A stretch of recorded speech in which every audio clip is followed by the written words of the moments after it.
Oi, gente! Hoje nós vamos falar sobre a autora Clarice Lispector, primeiro dando um leve resumo do que foi o modernismo. Antes de tudo, deixa eu apresentar o grupo, né? O grupo é composto por mim, Milena, Tiele, Cassiane, Beatriz, Juliana e Isabela. Então, o modernismo foi um movimento literário que começou no ano de 1922 com a Semana de Arte Moderna de 22. Trouxe questões como ruptura com os modelos artísticos convencionais e toda uma questão de independência cultural. O modernismo foi dividido em 3 fases, e a primeira delas eu vou falar agora. Durou de 1922 a 1930 e foi conhecida como fase heróica. Trouxe questões como renovação estética e quebra de padrões artísticos.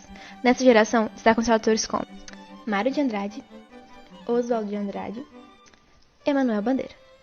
Continuando sobre a segunda fase do modernismo. Essa fase, conhecida como Geração de 30, durou de 1930 a 1945. Nesse período, no Brasil, tinha chegado ao fim a política do café com leite e acontecia a Era Vargas. Além disso, no contexto global, ocorria também a Segunda Guerra Mundial, que, vale lembrar, começou no ano de 1939 e terminou em 1945. A famosa Geração de 30 tinha preocupações com questões políticas e também sociais, principalmente em relação ao Nordeste e todos os problemas que a região enfrentava na época. Durante essa geração, destacaram-se autores como Graciliano Ramos, Jorge Amado, Carlos Drummond de Andrade, Vinícius de Moraes e, claro, Cecília Meirelles. Continuando sobre a terceira e última geração modernista. Essa geração, conhecida como Geração de 45, focava na pluralidade das formas estéticas e também no experimentalismo linguístico. Como contexto histórico, chegava ao fim no Brasil o fim do Estado Novo e também o fim da Segunda Guerra Mundial, consequentemente, início da Guerra Fria. Essa geração era conhecida como uma geração mais formalista e destacaram-se autores como João Cabral de Melo Neto, na poesia substantivada, Guimarães Rosa, nas prosas poéticas, e, por último, mas jamais menos importante, nossa querida Clarice Lispector, que trabalhava questões sobre mergulhar profundamente na subjetividade do ser, e que, claro, é o foco principal desse trabalho. Exposed da Clarice Check. Brincadeiras à parte, galera. Hoje eu vim falar pra vocês um pouquinho da biografia da Clarice Lispector.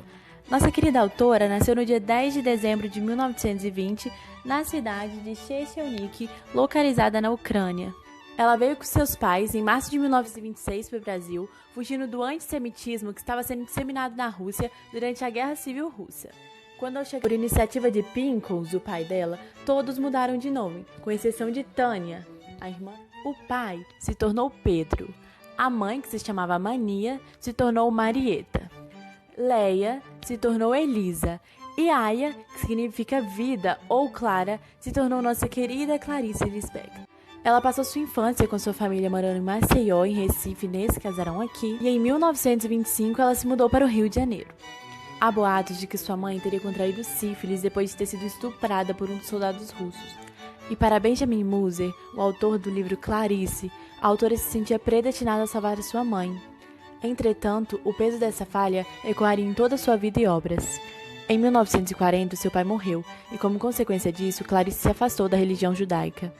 Em 1943, com apenas 19 anos, Clarice publicou seu primeiro romance, Perto do Coração Selvagem. Infelizmente, em 1977, vítima de um câncer de ovário, nossa querida autora morreu. Entretanto, o seu legado reina até hoje como uma das maiores vozes da literatura brasileira. Clarice Lispector foi uma das mais destacadas escritoras da terceira fase do modernismo brasileiro. Ela escreveu romances, contos, crônicas e literaturas infantis. Dentre as principais obras temos: em primeiro lugar, temos Perto do Coração Selvagem, que foi um dos primeiros romances escritos por Clarice. Nele se passa a história de uma menininha chamada Joana, que cresceu somente com seu pai, já que a sua mãe morrera cedo. Durante todo o livro é perceptível o conflito entre morte e vida, bem ou mal, amor e ódio e a crise do indivíduo. Em segundo lugar, temos Os Laços de Família, que é uma coletânea que reúne 13 contos. Todos eles se interligam por representar os impasses de um relacionamento familiar. Em terceiro lugar, temos A Paixão Segundo GH. GH era uma mulher sem nome e bem-sucedida profissionalmente, porém que não conhecia sua própria identidade. Portanto, ela busca durante toda a história o conhecimento interior, tornando como característica do romance uma profunda reflexão existencial. Em quarto lugar, temos A Descoberta do Mundo, que reúne 468 crônicas publicadas originalmente na coluna semanal que a escritora mantinha no Jornal do Brasil. Como sugere o título, a coletânea aborda diversos temas sob o olhar de quem observa o mundo pela primeira vez, ou seja, a descoberta do mundo. E em quinto lugar, temos A Hora da Estrela, que foi o último romance feito pela escritora, que ela cria nele um personagem narrador fictício. E ao longo de toda a obra ele reflete os seus sentimentos e o de Macabea, que é uma jovem nordestina, a protagonista da obra, tratando-se de um romance de cunho fortemente autobiográfico. Em sexto e último lugar, temos A Felicidade Clandestina, que reúne 25 contos. A coletânea é bastante heterogênea, tanto no que diz respeito à sua forma e tanto no seu conteúdo. Com um forte cunho também autobiográfico, o conto A Felicidade Clandestina possui duas protagonistas. Uma delas era uma menininha baixinha, egoísta, sardenta, e a outra era sua colega, que era uma leitora totalmente ágil. Oi, gente, hoje eu vou falar sobre esse conto, Felicidade Clandestina. Ele foi lançado em 1971, junto com vários outros contos no livro, também chamado Felicidade Clandestina.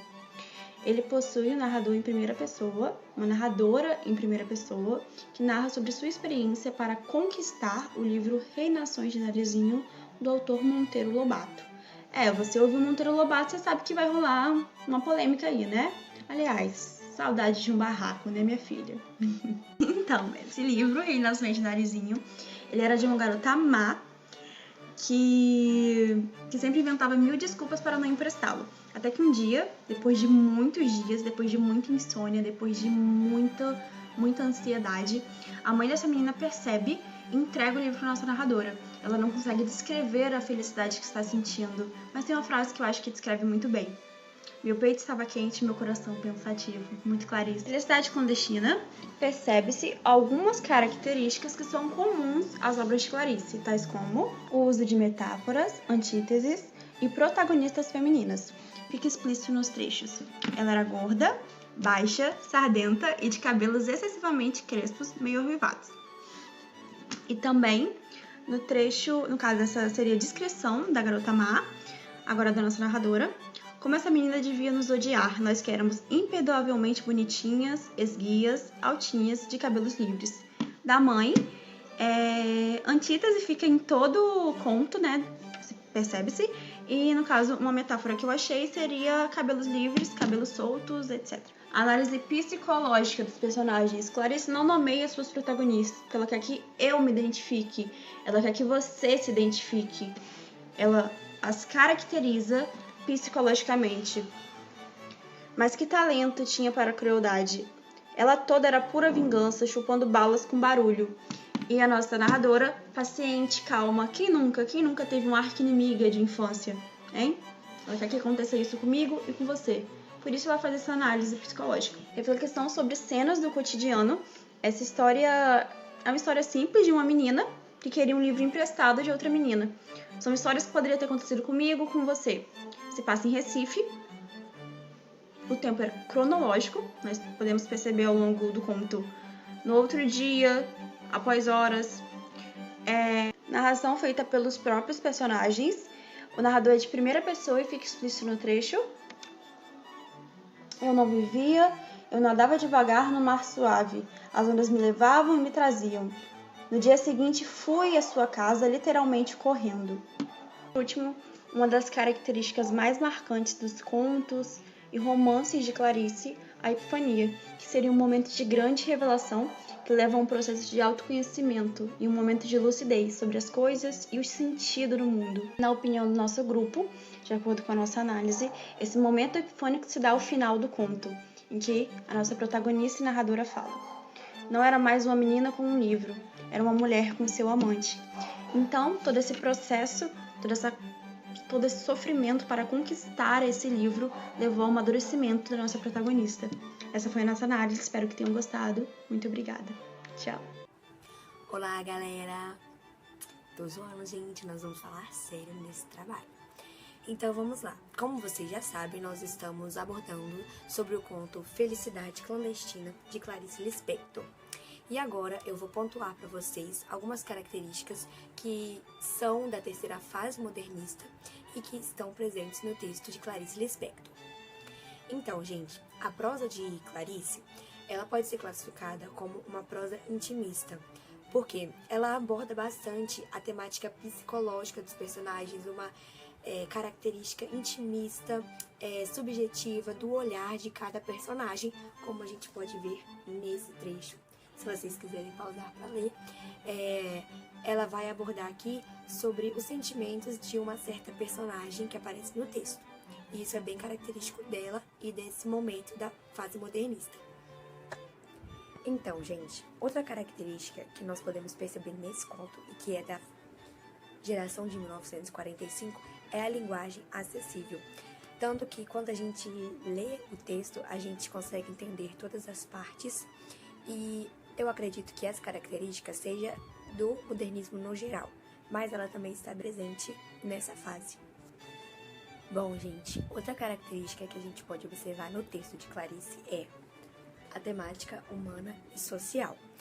Bom, até em uma das partes do texto a gente percebe uma desigualdade social bem presente, né? Uma personagem que é a narradora, ela tem uma condição de vida bem precária, ela não tem condições de ter uma casa, ela mora num cortiço, não tem condições de ter um livro, enquanto que a outra personagem que contracena com ela tem uma condição de vida melhor, o pai dela é dono de uma livraria.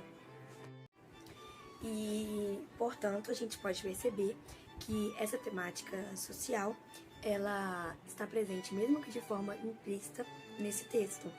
E também vale ressaltar que a narradora, ela sofria uma certa humilhação por ter essa condição aquisitiva menor por parte dessa menina que tinha mais poder, melhores condições. Então, gente, outra característica que a gente também pode ver é a descrição física das personagens, como é possível perceber nesse trecho. Ela fala, ela era gorda, baixa, sardenta e de cabelos excessivamente crespos. E esse é um olhar também da narradora quanto a essa personagem, mais uma vez mostrando o quanto esse olhar intimista está presente na obra. Então, gente, essas são as principais características da terceira fase modernista que nós conseguimos observar no texto de Clarice Lispector, Felicidade Clandestina. E agora nós vamos para outro assunto. Fique aí com a gente. Voltei. Tô zoando, gente. Vou encarar a Isabela séria de novo. E agora vamos lá. Vamos falar agora sobre Felicidade Clandestina. Vamos fazer uma análise do próprio texto em si, do que o texto queria nos falar e por que, afinal, que se chama Felicidade Clandestina. Bom, gente, então a gente acredita que o tema central desse conto seja realmente a felicidade. Mas o que seria, né, essa felicidade?